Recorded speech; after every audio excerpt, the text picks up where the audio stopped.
Good morning, everybody.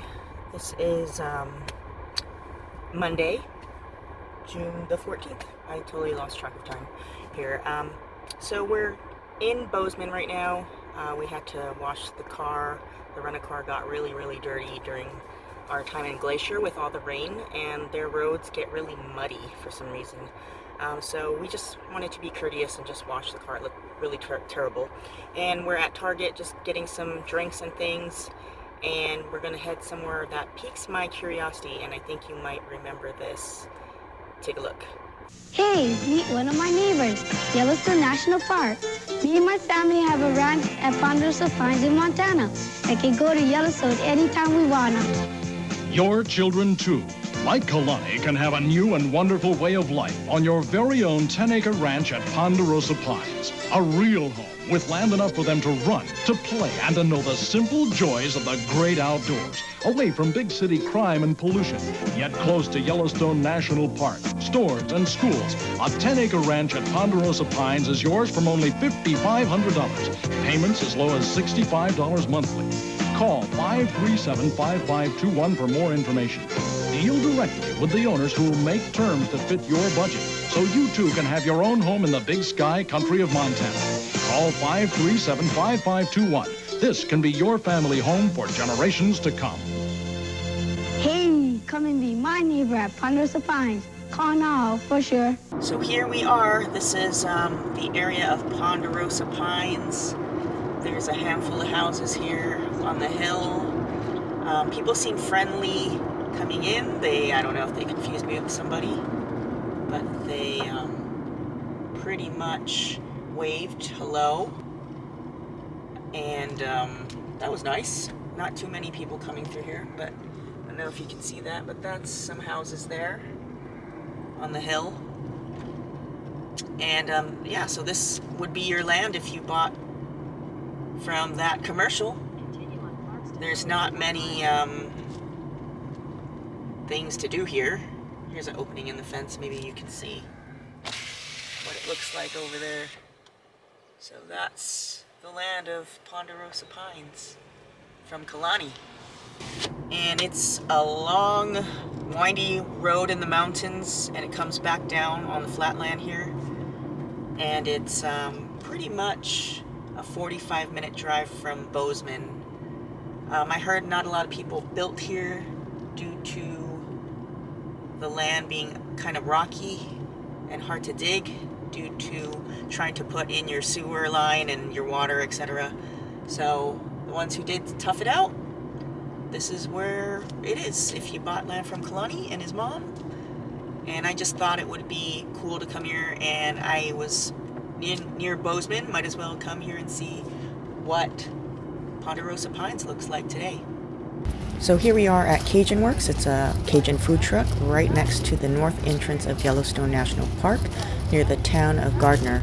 Since we drove from Bozeman, we figured we'd come to this entrance and check it out on this side. So we were gonna sit outside, but it is blazing hot here.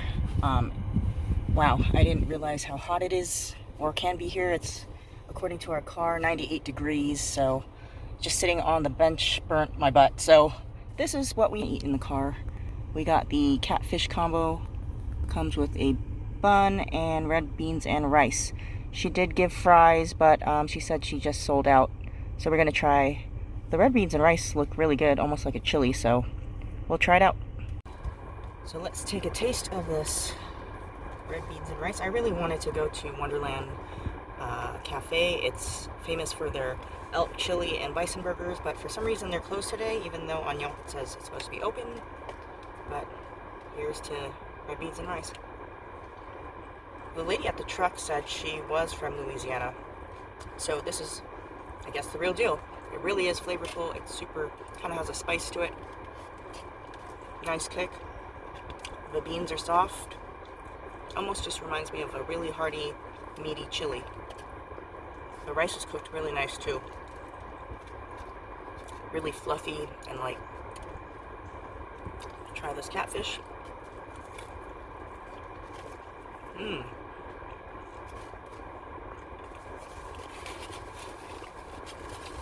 don't know if I'm hungry or not, because I'm starving, but that is good. Good crispy battering. It's super hot, so hot out of the fryer. It's not stale, and she made it pretty quick. I put some tartar sauce on it, and that was great. She uses pre-made, like Heinz tartar sauce, but she has her own sauce that she wanted me to try. So let's try it out. So I'm gonna dip this end into her homemade sauce.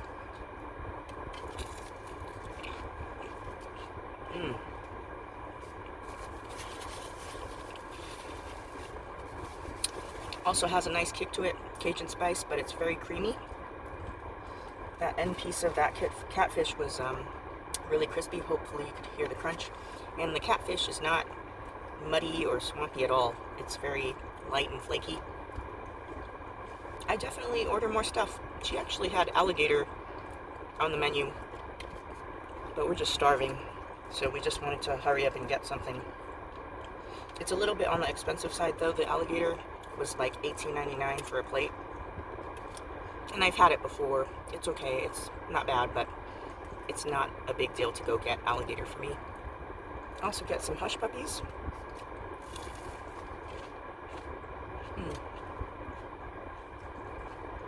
Nice crispy cornmeal. Good seasoning.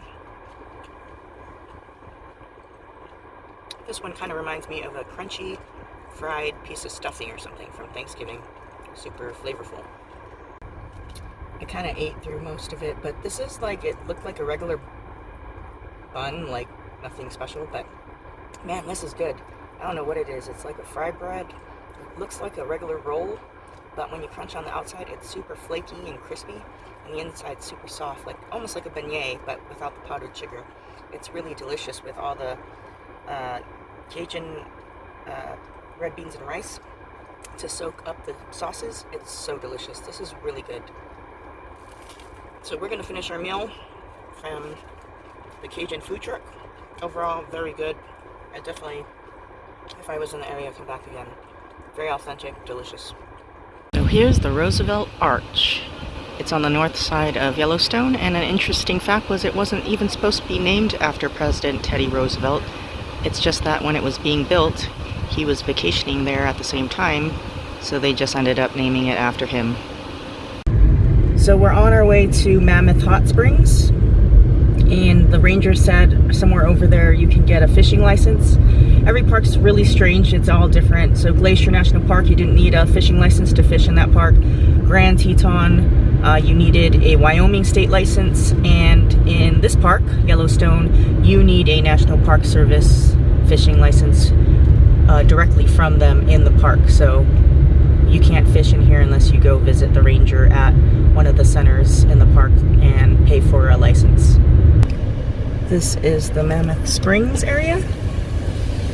Usually over here there's a lot of elk walking around, but I don't think we'd see them today. It is almost 100 degrees, so I think the animals will be hiding right now. It is so hot, which is unfortunate because I really wanted to see some elk, but they literally just walk around in the grass near the buildings here. There's a phallic thing, don't know what it is. Oh, there.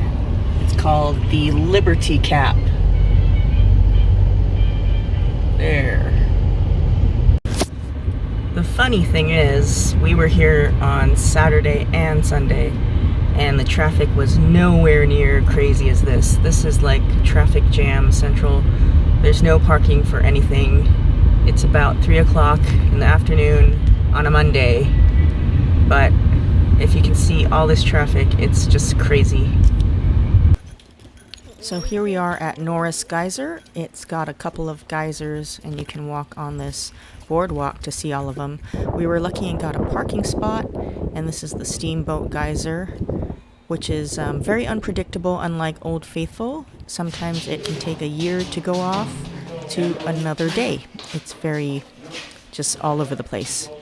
So it's one of the hottest geysers and also the most acidic. And they do have a disclaimer in the parking lot that if you park there, you're parking at your own risk, because when it does go off, it may spray acidic water all over your car and damage it. So there's a museum in there where you can read all the facts about it. It's pretty interesting. It's the world's tallest geyser eruption, which is surprising because Old Faithful is much more famous than this geyser. It was named after Philetus W. Norris, who actually helped build some of the roads in the park and recorded some of the eruptions.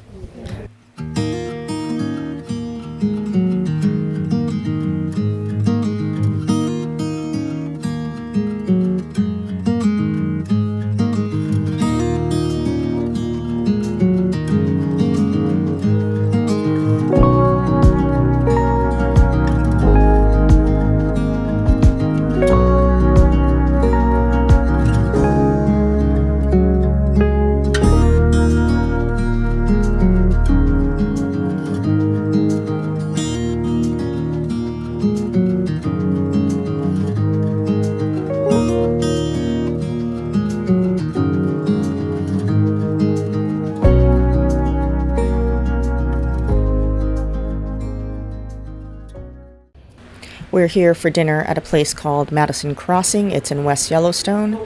In the waiting area, they have wildlife paintings of the animals in the area for sale. Very beautiful.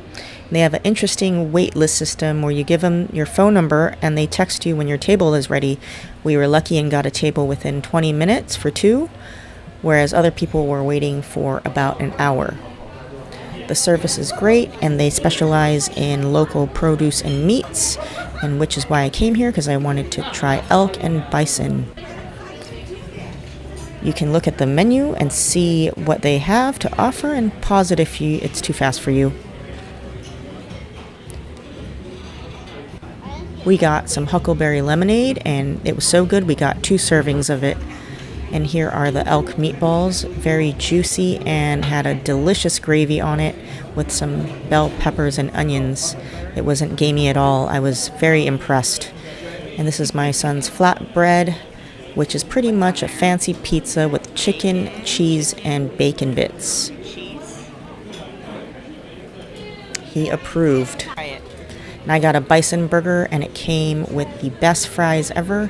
It came with some pickle and mayo sauce with some pork belly added in there. It was delicious. I would highly recommend this place.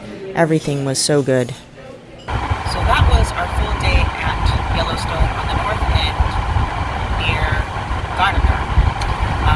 That was a cute small town, but strangely weird that mostly everything was closed for food. Don't know why. There was tons of tourists all over the place, and it was during lunchtime, so not sure. But that Cajun food place was great, and that dinner that we just had, we're driving home from it, from West Yellowstone at Madison Crossing. Wow, that bison burger was just perfectly seasoned. I've never had such a great bison burger. I've had one a long time ago, but it was quite dry, but they made it in a way that it was not dry at all, even though it's lower in fat than a cow with ground beef. But anyway, if you're ever in the West Yellowstone area, definitely try them out. The wait is kind of long, so you definitely should make reservations. We just got lucky and got some high stool seating. Not the most comfortable, but at least we could get in within under 20 minutes of waiting. So we're just gonna drive home. We have a long drive home from West Yellowstone. It's about 40 miles, and we're just gonna chill and relax at the cabin and maybe fish some more. I don't know. We'll just wing it. But tomorrow's our last full day at Yellowstone. We're gonna try to discover the Lamar Valley area and go around the other